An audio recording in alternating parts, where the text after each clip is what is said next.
Hello, welcome back to my channel. എല്ലാവർക്കും റിയാസ് വീഡിയോയിലേക്ക് സ്വാഗതം. മിക്ക ഗർഭിണികൾക്കും ഉണ്ടാകുന്ന ഒരു പ്രശ്നമാണ് മലബന്ധം. എങ്ങനെയാണ് മലബന്ധത്തെ തടയാൻ സഹായിക്കുക എന്ന് നമുക്ക് നോക്കാം.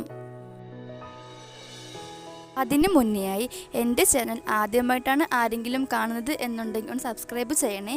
ആ തൊട്ട് കാണുന്ന ബെല്ലൈക്കൺ കൂടി ക്ലിക്ക് ചെയ്താലാണ് ഞാനിടുന്ന എല്ലാ വീഡിയോസും നിങ്ങൾക്ക് നോട്ടിഫിക്കേഷൻ ലഭിക്കുകയുള്ളൂ. മലബന്ധം പലരെയും ബുദ്ധിമുട്ടിക്കുന്ന ഒന്നാണ്.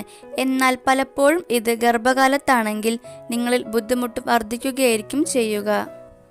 അതുകൊണ്ട് തന്നെ ഗർഭകാലത്തുണ്ടാകുന്ന മലബന്ധത്തെ വളരെ അധികം ശ്രദ്ധിക്കണം. ഗർഭാവസ്ഥയിലായതുകൊണ്ട് തന്നെ ഇത് വളരെ അധികം ശ്രദ്ധിക്കേണ്ടതാണ്. കാരണം ഒരു തരത്തിലുള്ള മരുന്നും കഴിക്കാൻ പാടില്ല എന്നതാണ് സത്യാവസ്ഥ. ഗർഭിണികളിൽ പല വിധത്തിലുള്ള ഹോർമോൺ മാറ്റങ്ങൾ ഉണ്ടാവുന്നുണ്ട്. എന്നാൽ ഇത്തരം അവസ്ഥകൾക്ക് പരിഹാരം കാണുന്നതിന് വേണ്ടി ശ്രമിക്കുമ്പോൾ കൂടുതൽ പ്രശ്നങ്ങളിലേക്കാണ് അത് നയിക്കുന്നത്. എന്നാൽ ഗർഭകാലത്തുണ്ടാകുന്ന ഹോർമോൺ പ്രശ്നങ്ങൾ ദഹനത്തെ ബാധിക്കുമ്പോൾ അത് മലബന്ധത്തിന് കാരണമാവുന്നുണ്ട്. ആദ്യം ശ്രദ്ധിക്കേണ്ടത് ഭക്ഷണത്തിൻ്റെ കാര്യം തന്നെയാണ്. അതിനുവേണ്ടി ധാരാളം നാരുകൾ അടങ്ങിയ ഭക്ഷണം കഴിക്കാവുന്നതാണ്. ഗർഭകാലത്താണെങ്കിൽ പോലും നാരുകൾ അടങ്ങിയ ഭക്ഷണം കഴിക്കേണ്ടത് അത്യാവശ്യമാണ്. ദിവസവും നാരങ്ങ വെള്ളം കുടിക്കുന്നത് നല്ലതാണ്. വിറ്റാമിൻ സി കൊണ്ട് സമ്പുഷ്ടമാണ് നാരങ്ങ. ഇതിലൂടെ മലബന്ധം എന്ന പ്രശ്നത്തെ പരിഹരിക്കാൻ സഹായിക്കുന്നുണ്ട്. ആരോഗ്യ ഗുണങ്ങൾ ധാരാളമുള്ള പഴങ്ങളാണ് തണ്ണിമത്തൻ. ശരീരത്തിൽ നിർജ്ജലീകരണം സംഭവിക്കാതിരിക്കുന്നതിനും ആരോഗ്യ സംരക്ഷണത്തിനും മികച്ചതാണ് തണ്ണിമത്തൻ. മലബന്ധത്തിന് തണ്ണിമത്തൻ ദിവസവും കഴിക്കുന്നത് നല്ലൊരു മാർഗമാണ്.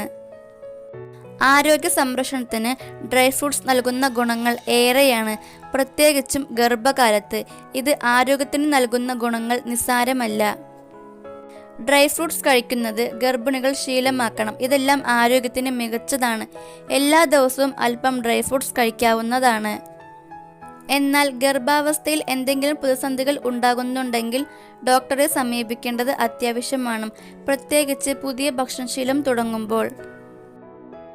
Thank you for watching. എല്ലാവർക്കും എൻ്റെ വീഡിയോ ഇഷ്ടപ്പെട്ടിട്ടുണ്ടെങ്കിൽ ലൈക്ക് ചെയ്യുക, ഷെയർ ചെയ്യുക, കമൻറ്റ് ചെയ്യുക, സബ്സ്ക്രൈബ് ചെയ്യുക. ഇതുപോലെ എല്ലാവർക്കും ഉപകാരപ്പെടുന്നൊരു വീഡിയോ ആയിട്ട് ഞാൻ ഇനിയും വരുന്നതാണ്.